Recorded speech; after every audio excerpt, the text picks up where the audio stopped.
Sound off for Chesterfield.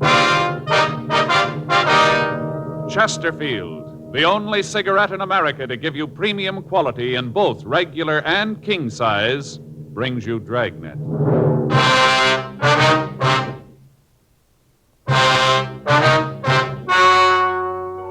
Ladies and gentlemen, the story you are about to hear is true.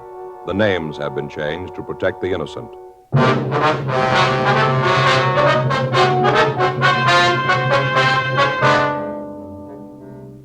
You're a detective sergeant. You're assigned to homicide detail. The body of a dead man has been found in the rear of his shop. He has been brutally beaten to death. The killer is unknown. Your job, find him. Thousands are changing to Chesterfield, both regular and king size, because Chesterfield is the first and only cigarette to give you premium quality in both sizes. That means king-size Chesterfield contains tobaccos of better quality and higher price than any other king-size cigarette. It's the same fine tobacco as in regular Chesterfield. There is absolutely no difference, except that king-size Chesterfield is larger, contains so much more of the same tobaccos, it gives more than a fifth longer smoke. Yes, more than a fifth longer smoke. So remember, Chesterfield is the only cigarette to give you premium quality in both regular and king size. Buy 'em either way you like 'em.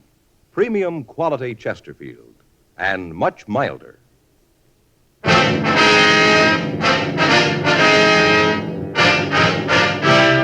Dragnet, the documented drama of an actual crime. For the next 30 minutes, in cooperation with the Los Angeles Police Department, you will travel step by step on the side of the law through an actual case transcribed from official police files. From beginning to end, from crime to punishment, Dragnet is the story of your police force in action. It was Monday, July 5th. It was hot in Los Angeles. We were working the day watch out of homicide detail. My partner's Frank Smith. The boss is Captain Lorman. My name's Friday. It was 7:58 a.m. when I got to room 42. Homicide. That you, Joe? Yeah. How's it going? Don't ask me. What's the matter? Went to the beach yesterday. Got so sunburned I could hardly sleep last night. I'm just miserable, Joe. It's going to be a week before I can wear a shirt without feeling I got army blanket on. Well, can't you get something for it? Something to make it feel a little better anyway? Don't bring that up either. What's that? If you've got any homemade remedies for sunburn, keep them to yourself. I've had them for now. Yeah, why? What's the matter? Like I said, we went to the beach yesterday. Beautiful day. Faye fixed up a lunch, sandwiches, potato salad, deviled eggs, all that stuff. Yeah, I know. We went down to Castle Rock, down the highway. Yeah. Just had a ball. Just great. Kids played in the water, and then when it got dark, we had a few 4th of July things for them. Sparklers, stuff like that. Mm-hmm. When we got home, and I started to feel it. What, the sunburn? Yeah. Back feels like it's on fire, Joe. Legs feel like I got them in hot oil. Believe me, it's terrible. Took off my shirt, pants at home, just sitting there in my shorts. I was trying to figure out some way to stop the burning, Yeah. Well, it happened. In comes Armand. Well, that's your brother-in-law, huh? Yeah. He's read in some magazine where tea is the stuff for burns. Right away, he starts brewing tea. Tea? Yeah. Kind you drink? Yeah. Tells me to lay down on the floor, right flat on my stomach. I was feeling so miserable, I'd have done anything to get rid of the feeling, so I did just lay there. And he starts putting tea leaves all up and down my back of my legs, and felt real good at first, kind of cool, Yeah. And all this time you're laying on your stomach there. Yeah, right in the middle of the living room floor. He put papers down first, so the tea wouldn't drip all over the floor. Well, you brew this stuff first. Yeah, and then they put the tea leaves on me, but then the tea leaves started to dry. They crinkled all up, and the pain came back. Just miserable, Joe. Well, did it do any good at all? I don't know. They finally took it off and put some kind of ointment on my back. Helped a little. Had to sleep on my stomach all night. Couldn't turn over. I just lay real still. Once in a while, I'd fall asleep and roll over, and wow, I'd wake right up with the pain. I tell you, Joe, I didn't sleep at all. Not a wink. Yeah, I know what you mean. I don't see what you're blaming Armand for. Seems like he did try to help you out, though. Oh, sure, he tried. Whole thing was his fault. If he'd kept his big mouth shut, everything would have been all right. How do you figure that? A picnic. It was his idea, Joe. It's a hot shot. I'll get it. What is it? Killing down on Bixel.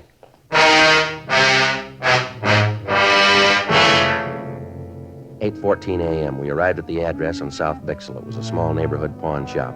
A radio car had arrived, and the two officers had cleared the crowd away from the entrance of the store. One of the officers showed us through a curtain into the back room. Everything was smashed.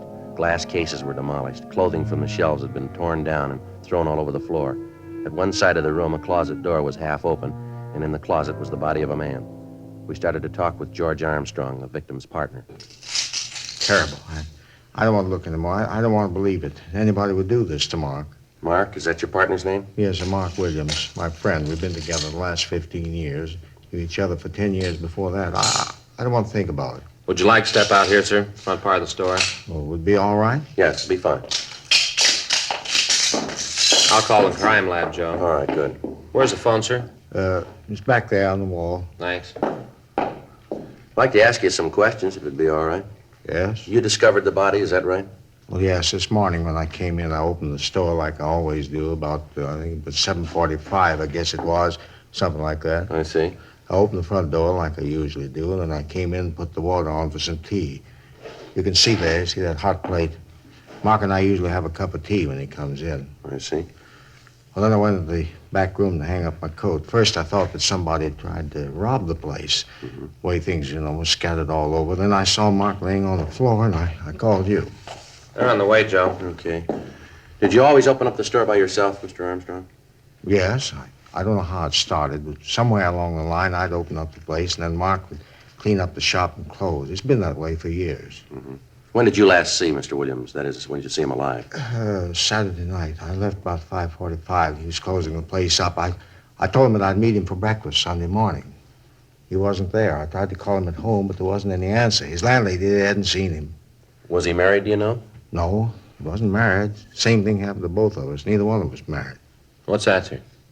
Well, you see, Mark and I are both in love with the same girl when we were younger. Used to take her to the park in the summer, listen to the band, concerts. Three of us, we used to go every place together. Like I said, both of us were in love with her. Well, things went along just fine for a year or so, and then she got married to someone else. Mark and I were pretty sad about it. Couldn't blame the girl, though. The guy she married was rich. He had a big house. It was a good family. We didn't have much of anything.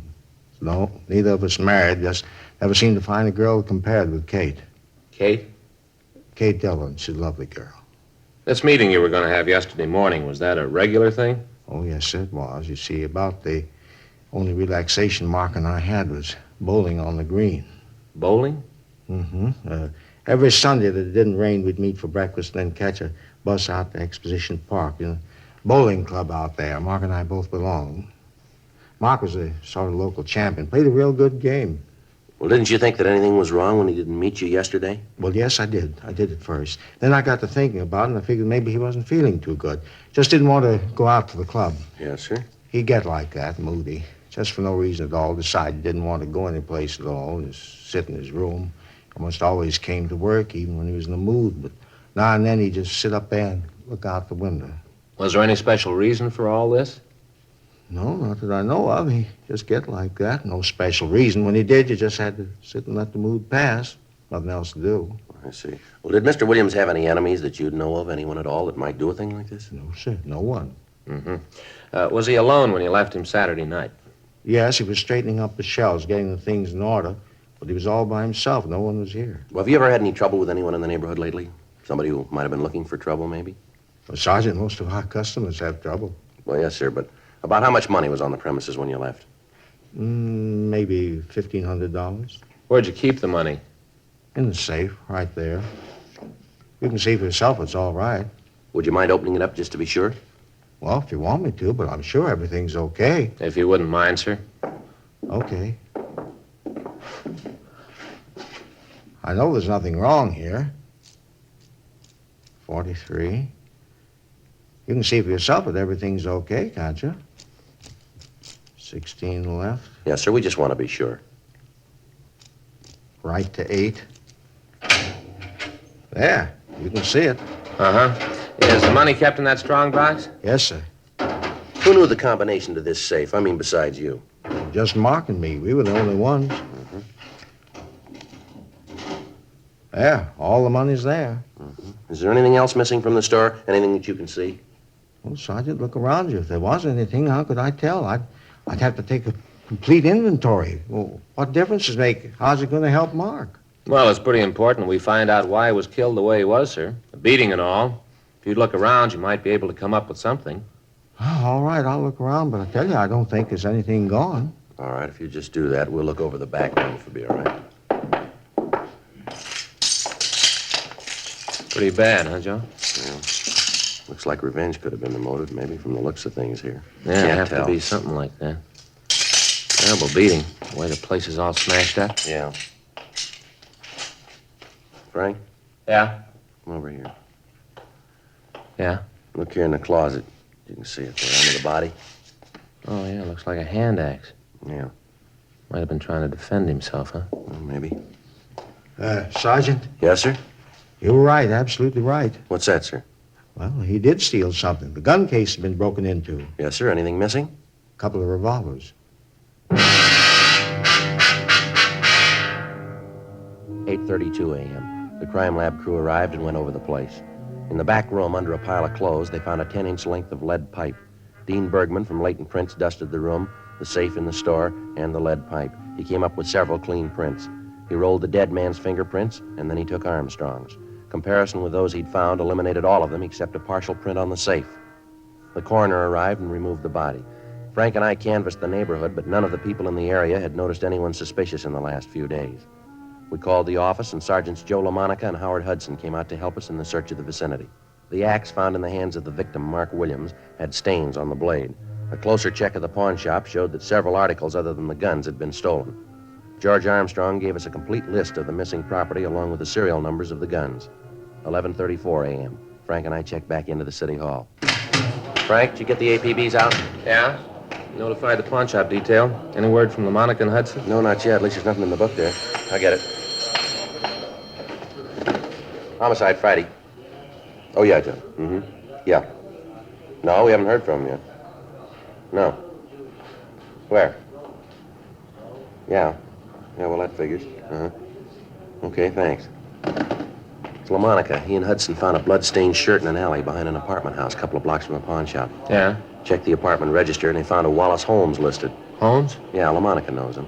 Yeah? Just served 6 months for violation of the Narcotics Act.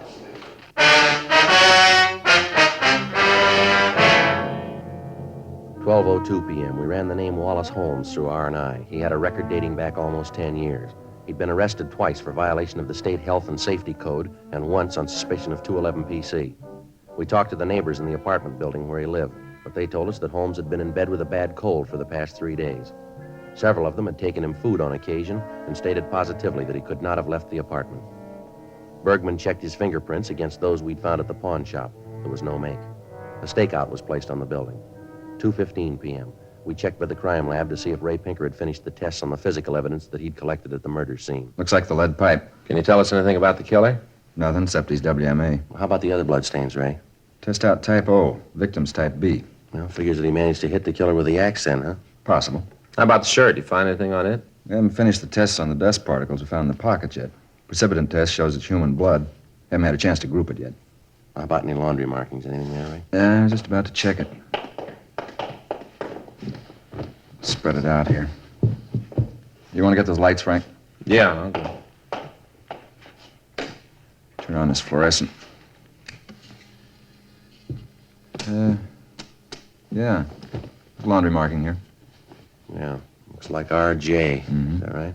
And there's a number there, too, and there's... 769-02. Anything else, Ray?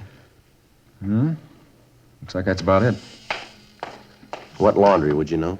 Yeah, I think so. Marking's the same type as Consolidated Central Laundry uses. It's a big place out on Pico. Mm-hmm. Handle cleaning for a lot of small neighborhood places in town. I can give you the address. Okay, anything else? Oh, he had a 15 neck and a 33 sleeve. Average size, not much help, huh? Maybe I can give you some more when I get through the dust particles in the pockets. Yeah, okay.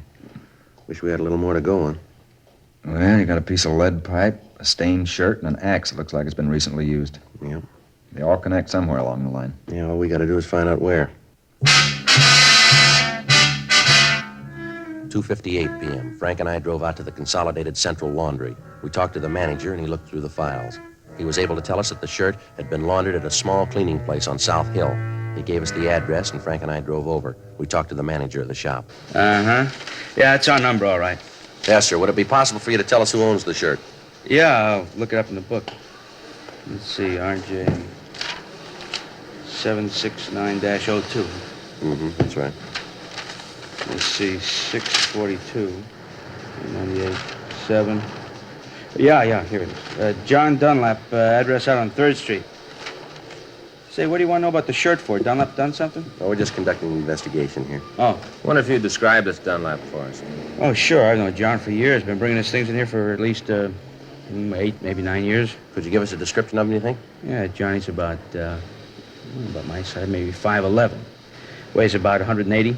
How about his coloring? Huh? His coloring. Is he dark or light complected? Oh, yeah. Well, I guess you'd say maybe sort of medium. Yeah, medium. Does he have any marks or scars on him? Anything unusual about him? Well, if you asked me that yesterday, I'd have said no. How's that? Well, up till this morning. Well, John came in this morning, and there was nothing that made him stand out up till then. He must have had an accident over the weekend, I guess. I don't understand. Came in this morning, his face was all scratched up.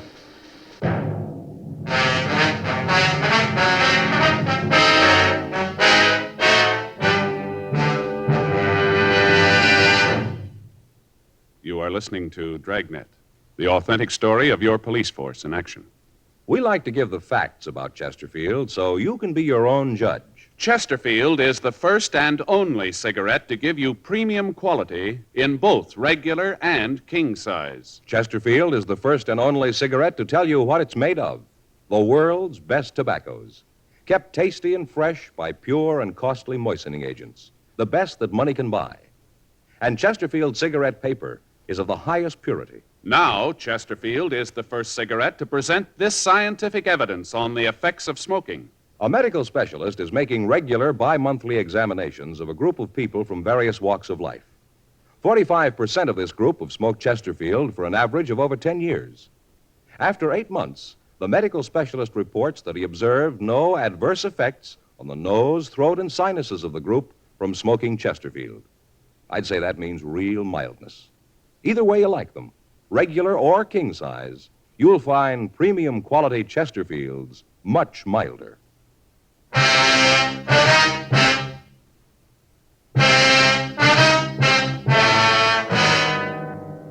Monday, 5:30 p.m. Frank and I ran the name John Dunlap through R&I. We found no record on anyone answering his description. Meantime, the stakeout on Wallace Holmes' apartment where we'd found the blood-stained shirt continued. Ray Pinker had finished the test on the shirt and found that most of the blood on it was type B. However, there were also small traces of type O. The tests on the dust particles found in the pockets of the shirt netted us nothing. 6:15 p.m. We drove out to the address given us by the cleaning shop. It was a large apartment building. Dunlap was registered in the penthouse. We took the elevator up and rang the bell. Yeah? John Dunlap, That's right. What can I do for you? police officers would like to talk to you. Police? What do you want with me? Just like to talk to you. Okay, come on in. You can see you caught me in the shower. This is my partner, Frank Smith. My name's Friday. How do you do? How do you do, sir? How do you do? Hey, you mind if I go ahead and get dressed while we talk? I got a date and I don't want to be too late. No, it's all right. Go right ahead. Come on in here. What is it I can do for you, officers? Well, I wonder if you could explain your movement Saturday night. Saturday night? Yes, sir? Well, let's see. I played golf in the morning, got back from the club about 6, I guess. Miserable game, 102, lost $35. Sure was off Saturday. Just a minute, sir. You tell us what clothes you want. We'll get them for you. All right, hand me that shirt there, the blue one, huh? Here you are. Sure, a miserable game Saturday. 3-putted almost every green. Nice-looking shirts, Dunlap. Like 'em? Well, they're nice-looking. Where do you get them? I have 'em made. Can't wear store-made shirts. Neck's too long. Collar doesn't fit right. What'd you do after you got home from the golf club? Took a shower, then went out. Had a date. Lousy game ruined the whole evening. Sir? Well, after that crummy 102, I really played the 19th hole. Got pretty loaded. By the time I got to Alice's, I was in a rare mood. Alice? Yeah, Alice Miller. Anyway, I was about half hour late, and she was fit to be tied. We were supposed to have dinner out in Malibu.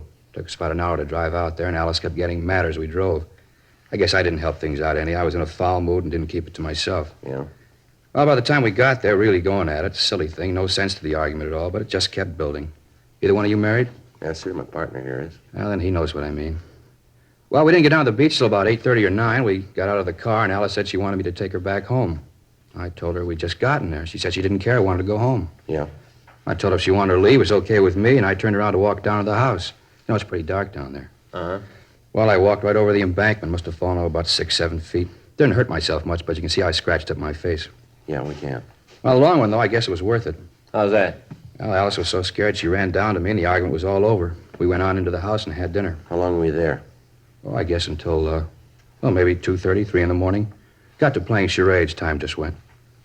You happen to know what blood type you have? What? Your blood type. Do you know what it is? Oh, I think it's A, but I'm not sure, though. You said you had your shirts made to order, huh? Yeah, that's right. Why? Can you tell us how someone else might have gotten one of your shirts? Wait a minute. I don't think I understand just what's going on. Or what is this all about? You come in here and ask a lot of questions. What's it all for? Just routine. Routine what? It's not routine for me to have policemen come in and ask a lot of questions. Where was I Saturday night? Who makes my shirts? Who might have had them? Come on, what's the pitch? All right. Do you know a man named Mark Williams? Williams? No, Tom Williams sells insurance. No, Mark Williams. No, I don't think I know him, Mark. Anyway, what's he got to do with this? He was killed Saturday night. You figure maybe I did it? Well, a shirt that belongs to you was found near the scene. My shirt? That's right. Same label. Check the laundry markings in it. Your laundryman said it was your shirt. Said it was your number. You talked to Harry? Yeah, if that's his name, I guess we did. Well, I don't understand it. Hey, wait a minute. Yes, sir? A couple of weeks ago, I gave a half a dozen shirts to the woman who comes in to clean up the place. She might know what happened. Let me call her and find out. I got her number here someplace. Yeah, here it is. If anybody knows, she would. A couple of weeks ago, told her she could have them. I don't know what's the matter with them. Hello? Mrs. Lambert in, please? Yeah, thank you. Hello, Mrs. Lambert. This is John Dunlap. Oh, just fine. And you? That's good. No, I just want to know what you did with those shirts you took a couple of weeks ago. Well, no, Mrs. Lambert, I did give them to you. I just want to know what you did with them. Uh-huh. I see. Well, can you give me the address? Well, just a minute. I'll get a pencil. You have a pencil, officer? Here you are. Thank you. Now, go ahead, Mrs. Lambert. Uh-huh. 47? All right, thank you. No, don't you worry. Everything's all right. Yeah, well, thank you, Mrs. Lambert. Yeah, I'll see you then. Right, goodbye. A real character. Thought I wanted the shirts back. Did she tell you what she did with them? Yeah, I said she sold them to a second-hand store down on Bixel.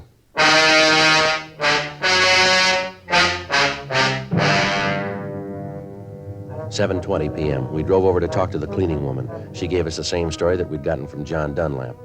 We went over to the second-hand store, but it was closed. The stakeout on the apartment continued.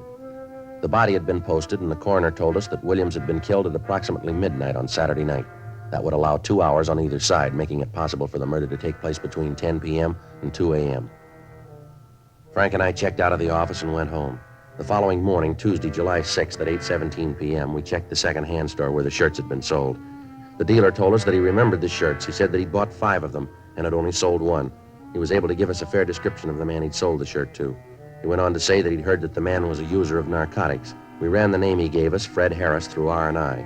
He had a record of violation of the State Narcotic Act. We got out an APB and a local bulletin on him. We called Narcotics Division and notified them that we wanted Harris as a suspect. We checked the address listed on his record, but we found that he'd moved and left no forwarding address. 2 days went by. We ran down all leads, but we were able to come up with nothing new. Thursday, July 8th, 8:30 a.m. Frank and I checked back into the squad room. Well, there's another one that didn't go anyplace. Yeah, well, he's got to be someplace. I get it. Homicide Friday. Oh, yeah, Joe. Mm-hmm. Yeah. Well, how soon will you be here? All right? Okay, right. Anything? Well, Monica and Hudson, they just picked Harris up.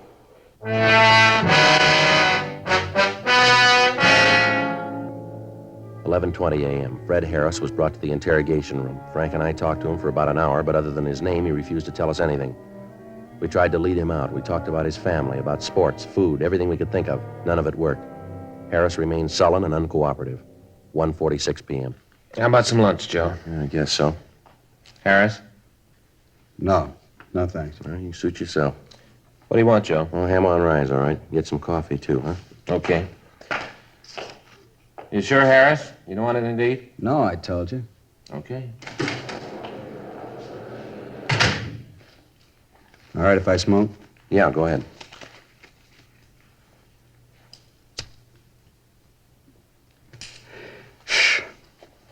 Why don't you want to talk about it, Harris? About what? Why you killed Williams? Who says I did? That's the way it looks. It looks wrong. Well, you figured for yourself, Harris. When you killed the old man, you weren't very careful. You left a couple of prints around the place. Yeah? Shirt you wore, we got that. Found it right where you dropped it. Ran that down, leads right to you. Got the man who sold it to you. Identifies you. Maybe he's wrong. No, you know better than that. When they picked you up, you were carrying some of the things you stole from that pawn shop. You can't account for your time on Saturday night. I told you I didn't do it. I didn't kill the old man. I just don't remember where I was that night. Didn't that happen to you? You go someplace and a couple of days later you can't remember where you were. Doesn't that ever happen to you? Oh, yeah, once in a while. Hey, you see? How you expect me to remember when you sometimes forget? You a user? What are you asking that for? You got the record. Look it up yourself. Roll up your sleeve. All right. You're a user. You work for a living? Yeah, sometimes. What do you do? Whatever I can. When'd you last work? A couple of weeks ago. You haven't worked since then, huh? No. Where'd you get that stuff they found on you? I don't know. Must have bought it. Any idea where? No. You bought the stuff and you don't know where. That what you want me to believe? Believe what you want. I don't care. Well, here's what I believe. You tell me if I'm wrong. I think you went to the old man's pawn shop about closing time on Saturday night. You had a big yen on and no money to make a connection. You tried to rob the old man. He didn't like it and you killed him. You killed him with that hunk of lead pipe we found, the one with your fingerprints all over it. Then you tried to get the safe open and you couldn't. So you wiped it clean, grabbed what you could carry, and you ran out of the store. A couple of blocks away, you calmed down and took a look at yourself. You threw that shirt in the ash can, then you went up to Wallace Holmes' apartment to try to make a connection, didn't you? He tell you all that? No. Now, come on, how about it? Holmes tell you that? Now, look, you're a little mixed up, aren't you? You just answer, you don't ask. Sure, he told you. You never found out if he did. My big pal, Wallace Holmes. After all I'd done for him. If I had a nickel for every pop I shared with that bum and he cops out on me, blabs everything to you. The one guy I'd have done anything for. Give the guy the shirt off your back, and this is the thanks I get. Well, that's your big trouble, Harris. What do you mean? You ought to hang on to your shirts.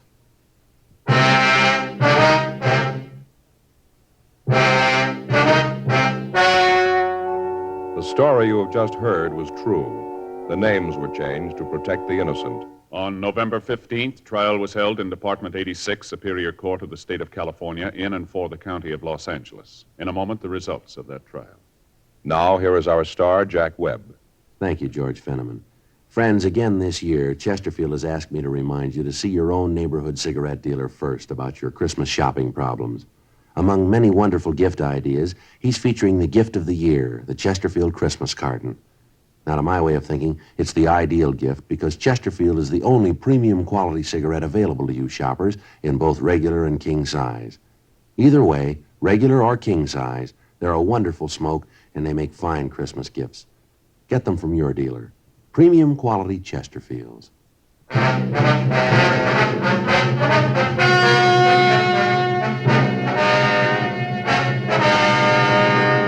Fred Richard Harris was tried and convicted of murder in the first degree. He was executed in the lethal gas chamber at the State Penitentiary, San Quentin, California.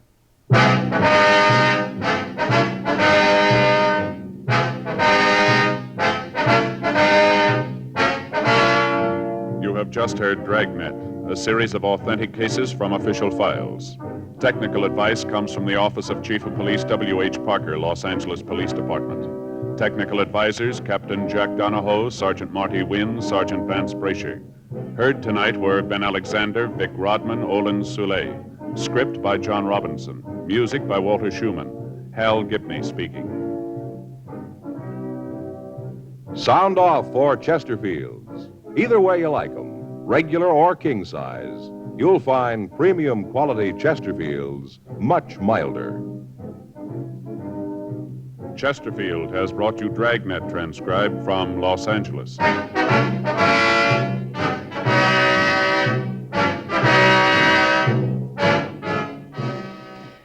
Tonight, it's more adventure with Barry Craig, confidential investigator on NBC.